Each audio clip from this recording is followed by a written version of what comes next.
മതിയായിരുന്നു. അല്ലെങ്കിൽ big boss ഇങ്ങോട്ട് പെട്ടിയും കൊടുത്തയച്ച് ഇങ്ങോട്ട് വിടും. അതിനേക്കാൾ നല്ല സായി അതിനെക്കുറിച്ച് മിണ്ടാതിരുന്ന് ഗെയിം നന്നായി അടിപൊളിയായിട്ട് കളിക്കുകയാണ് വേണ്ടത്. മോയി അപ്പൊ എന്തായാലും പൊളിച്ച് സ്നേഹ പൊളിച്ച്. അപ്പൊ സായി ഓൾറെഡി ഒരു വാണിംഗ് കിട്ടിയ സായി വീണ്ടും റിപ്പീറ്റ് ചെയ്തിട്ട് ആ സാധനം പിന്നെയും ചെയ്തു, പിന്നെയും വാണിംഗ് കിട്ടി.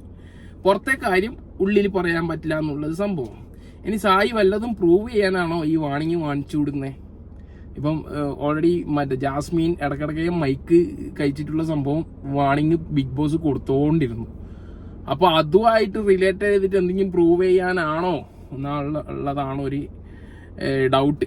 ഓക്കെ, അങ്ങനൊന്നും ഉണ്ടാവില്ല. എന്തായാലും അത്ര അധികം ബുദ്ധിയൊന്നും ഇപ്പോ സീക്രട്ട് ഏജന്റിന് ഇല്ല എന്നാണ് എനിക്ക് തോന്നുന്നത്.